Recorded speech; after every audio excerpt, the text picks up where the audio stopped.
Supreme court Soujanya ಪ್ರಕರಣದಲ್ಲಿ ಇವಾಗ ಒಂದು ಧನಾತ್ಮಕವಾದ ನಿಲುವನ್ನು ತಾಳಿರುವಂಥದ್ದನ್ನು ನಾವು ಗಮನಿಸಬೇಕು. It is a very big ray of hope. ಸತ್ಯಕ್ಕೆ ಕವಿದುಕೊಂಡಿರುವಂತಹ ಕಾರ್ಮೋಡಗಳು ಇವಾಗ ಚದರಿ ಹೋಗ್ತಾ ಇರೋದನ್ನ ನಾವು ನೋಡ್ತಾ ಇದ್ದೇವೆ. ಸೌಜನ್ಯಗಳ ವಿಚಾರಕ್ಕೆ ಬಂದು ಹೇಳೋದಾದರೆ ಪರ್ಟಿಕ್ಯುಲರ್ ಆಗಿ ಪಾಯಿಂಟ್ ಔಟ್ ಮಾಡಿರುವಂಥದ್ದು ಸುಪ್ರೀಂ ಕೋರ್ಟ್ ಹೊಸ SIT ರಚನೆ ಆಗಬೇಕು. ಅಂದರೆ ಏನು? CBI ಯೂಸ್ಲೆಸ್ ಫೆಲೋಸ್ ಅಂತ ಹೇಳೋದನ್ನು ಮುಖಕ್ಕೆ ಹೇಳಿದೆ. ಇವರು ಯೂಸ್ಲೆಸ್ ಫೆಲೋಸ್. ನೀವು ಏನರಯ್ಯ ಮಾಡಿದ್ದೀರಿ? ನೀವು ಸ್ಥಳಕ್ಕೆ ಹೋಗಿದ್ದೀರಾ? ನೀವು ಯಾರನ್ನಾರು ಮಾತಾಡಿಸಿದ್ದೀರಾ? ಏನಾದರೂ ತನಿಖೆ ಮಾಡಿದ್ದೀರಾ? ನಿಮ್ಮ ಯೋಗ್ಯತೆಗೆ ಒಂದಿಷ್ಟು ಬೆಂಕಿ ಹಾಕ ಅಂತ ಹೇಳೋ ರೀತಿಯಲ್ಲೇ ಮಾತಾಡಿರೋದು. ಯಾರೋ ಕೊಟ್ಟಿದ್ದು ವರದಿಯನ್ನು ನಿಮ್ಮ ವರದಿಯನ್ನಾಗಿಸಿ ತಂದಿಡಕ್ಕೆ ನೀವೇ ಆಗಬೇಕೇನ್ರಿ ಅಂತ ಹೇಳಿದೆ. ಇದು CBIಯ ಇವತ್ತಿನ ನಿಜವಾದ ಸ್ವರೂಪ. ಹಾಗಾಗಿ ನಿಮ್ಗೆ ದೊಡ್ಡ ನಮಸ್ಕಾರ. ನೀವು ಇನ್ನೂ ಇದರೊಳಗೆ ಎಂಟ್ರಿ ತಗೋಬೇಡಿ. ಹೊಸ SIT ಸರ್ಕಾರ ರಚನೆ ಮಾಡಲಿ ಅಂತ ಹೇಳಿರುವಂಥದ್ದು ಇದೆಯಲ್ಲ, ಗ್ರೇಟ್ ರಿಲೀಫ್. ಆದರೆ ಹೊಸ SIT ಹೇಗಿರಬೇಕು, ಹೇಗೆ ಕೆಲಸ ಮಾಡಬೇಕು, ಅದನ್ನು ಯಾರು ನಿರ್ಧರಿಸುವಂಥದ್ದು, ಮಾನಿಟ್ರಿಂಗ್ ಮಾಡುವಂಥವ್ರು ಯಾರು? ಈಗಲೂ ಕೂಡ ನನಗೆ ಇದರಲ್ಲಿ ಯಾವುದೇ ಆಶ್ಚರ್ಯ ಏನಾಗಲಿಲ್ಲ. ನಮ್ಮಂಥವ್ರಿಗೆ ಸಂವಿಧಾನದ ಮೇಲೆ, ಸರ್ವೋಚ್ಚ ನ್ಯಾಯಾಲಯದ ಮೇಲೆ ನಂಬಿಕೆ ಇಟ್ಟಂಥವರಿಗೆ ಇದೇನು ಆಶ್ಚರ್ಯಕರವಾದ ಬೆಳವಣಿಗೆ ಅಲ್ಲ. ಅವತ್ತು ಹೇಳಿದ್ದೆ, ಇವತ್ತು ಹೇಳ್ತಾ ಇರೋದು, ಸರ್ವೋಚ್ಚ ನ್ಯಾಯಾಲಯದ ಅಂಗಳಕ್ಕೆ ಬಿದ್ದರೆ ಖಂಡಿತ ಅಲ್ಲಿ ನಮಗೊಂದು ದಾರಿ ಸಿಕ್ಕೇ ಸಿಗುತ್ತೆ, ನ್ಯಾಯ ಸಿಕ್ಕೇ ಸಿಗಬೇಕು, ಸೌಜನ್ಯಗಳಿಗೆ ನ್ಯಾಯ ಸಿಕ್ಕೇ ಸಿಗುತ್ತೆ ಅಂತ ಹೇಳಿದ್ದೆ. ಯಾಕೆ ಅಂತಂದರೆ ಇದಕ್ಕೆ ಬೇಕಾದಷ್ಟು ಐತಿಹಾಸಿಕ ದಾಖಲೆಗಳಿದ್ದಾವೆ, ಸಾಕ್ಷಿಗಳಿದ್ದಾವೆ. ಅಂತಾರಾಷ್ಟ್ರೀಯ ಮಟ್ಟದಲ್ಲಿ ಸ್ಟೇನಿ ಕೇಸ್ ಒಂದನ್ನು ನಿಮಗೆ ನಾನು ಮೊದಲೇ ಹೇಳಿದ್ದೆ.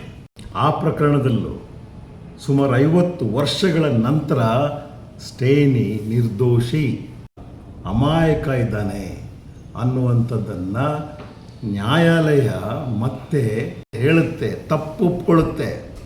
ನನ್ನಿಂದ ತೊಂದರೆ ಆಗಿದೆ, ಒಬ್ಬ ಯುವಕನು ಅನಾವಶ್ಯಕವಾಗಿ ಸಾವಿಗೆ ತಂದುಕೊಟ್ಟಿದ್ದೀವಿ, ಅವನನ್ನು ಎಲೆಕ್ಟ್ರಿಕ್ಯೂಟ್ ಮಾಡಿ ಸಾಯಿಸಿದ್ದೀವಲ್ಲ ಅಂತ ಹೇಳುವಂತಹ ಪಾಪ ಪ್ರಜ್ಞೆಯಲ್ಲಿ ಇಡೀ ನ್ಯಾಯಾಲಯ ನಲಗೋಗ್ಬಿಡುತ್ತೆ.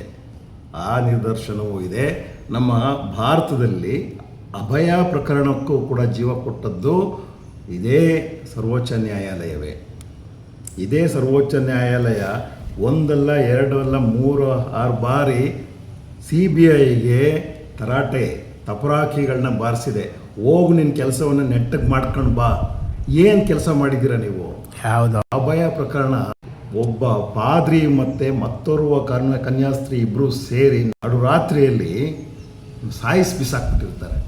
ಇವರ ಅನೈತಿಕವಾದಂತಹ ಒಂದು ಲೈಂಗಿಕ ಸಂಬಂಧವನ್ನು ನೋಡಿಬಿಟ್ಲು ಅಂತೇಳೋ ಕಾರಣಕ್ಕೆ ಒಬ್ಬ ಅಮಾಯಕ ಕನ್ಯಾಸ್ತ್ರೀಯನ್ನು ಏಳಿಗೆ ಮನೆಗೆ ಹೊಡೆದು ಸಾಯಿಸಿ ತಗೊಂಡೋಗಿ ಬಾವಿಗೆ ಹಾಕ್ಬಿಟ್ಟಿರ್ತಾರೆ. ಆ ಪ್ರಕರಣದಲ್ಲಿ ಅವಳು ಆತ್ಮಹತ್ಯೆ ಮಾಡ್ಕೊಂಡ್ಲು ಅಂಥೇಳಿ ಅವಳ ಶೀಲದ ಬಗ್ಗೆನೂ ಕೊಂಕು ಮಾತುಗಳನ್ನೆಲ್ಲ ತಂದಿಟ್ಟಿದ್ರು. ಅವಳನ್ನ ಯಾರೂ ಸಾಯಿಸಿಲ್ಲ, ಅವಳೇ ಆತ್ಮಹತ್ಯೆ ಮಾಡ್ಕೊಂಡ್ಲು ಅಂತ ಇಡೀ ಕೇರಳದ ಒಳಗಡೆ ಪ್ರತಿಧ್ವನಿ ಹೊರಡುವಂಗೆ ಮಾಡಿಬಿಟ್ಟಿದ್ರು. ಕ್ರಿಶ್ಚಿಯನ್ ಮಿಷನರಿಗಳ ರಾಜ್ಯ ಆಗಿತ್ತು ಅದು. ಎಲ್ಲ ಸ್ಥಳೀಯ ತನಿಖಾ ತಂಡ, CCB ಅಂತ ಇನ್ನೊಂದು, ಕೇರಳ ಸ್ಟೇಟ್ ಪೊಲೀಸು, ನಂತರದಲ್ಲಿ ಬಂದಂತಹ CBI ಎಲ್ಲರನ್ನೂ ಇನ್ಫ್ಲೂಯೆನ್ಸ್ ಮಾಡುವ ಮಟ್ಟಿಗೆ ಆ ಧರ್ಮದ ಮುಖಂಡರುಗಳು ಕೆಲಸ ಮಾಡಿದರು. ಇದರ ನಡುವೆ ನಮಗೊಂದು ರೇ ಆಫ್ ಹೋಪ್ ಆಗಿ ಉಳ್ಕೊಂಡಿದ್ದು ನ್ಯಾಯಾಲಯ ತಪರಾಕಿಗಳನ್ನ ಕೊಟ್ಟು ತದನಂತರ ಎಲ್ಲಿಯವರೆಗೆ ಅದು ಎಳ್ಕೊಂಡು ಹೋಯಿತು ಅಂತಂದರೆ ಸುಮಾರು 22 ವರ್ಷಗಳ ನಂತರ ಅಭಯ ಪ್ರಕರಣಕ್ಕೆ ಮುಕ್ತಿ ಸಿಕ್ತು. ಅದರಲ್ಲಿ ಸಾಕ್ಷಿಯಾಗಿ ಪರಿಗಣಿಸಲ್ಪಟ್ಟಂಥವನು ಅಡಕರಾಜ ಅಂದರೆ ಯಾರು? ಸಂತನೂ ಅಲ್ಲ, ಸಾಧುನೂ ಅಲ್ಲ, ಸಜ್ಜನನೂ ಅಲ್ಲ.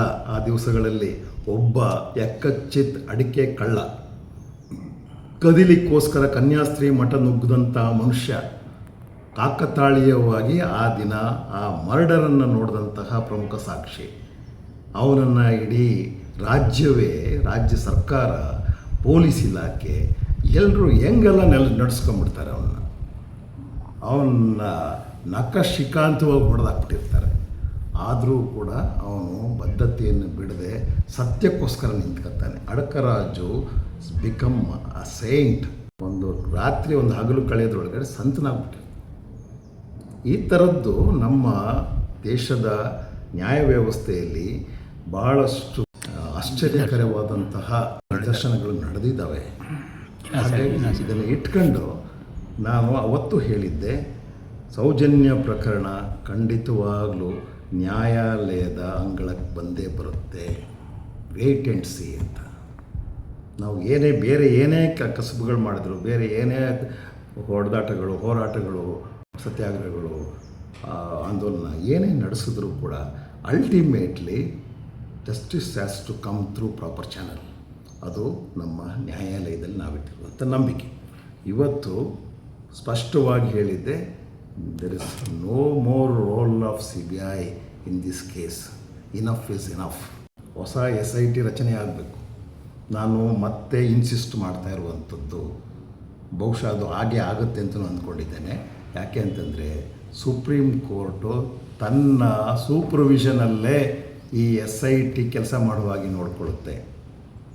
ಕಾಲಕ್ಕೆ ತಕ್ಕಂಥ ಎಲ್ಲ ವರದಿಗಳನ್ನು, ಎಲ್ಲ ಮಾಹಿತಿಯನ್ನು ಸುಪ್ರೀಂ ಕೋರ್ಟ್ಗೆ ಒಪ್ಪಿಸುವ ಜವಾಬ್ದಾರಿ SITದೇ ಆಗಿರುತ್ತೆ. ಇನ್ನೂ ಮುಂದಕ್ಕೆ ಹೋಗಿ ಒಬ್ಬರು ನಿವೃತ್ತ ನ್ಯಾಯಾಧೀಶರನ್ನು ಇದರ ಸೂಪರ್ವಿಷನ್ಗೆ ಸುಪ್ರೀಂ ಕೋರ್ಟ್ ಬಿಟ್ಟರೆ ಅದರಲ್ಲಿ ಏನೂ ಆಶ್ಚರ್ಯವೂ ಇಲ್ಲ.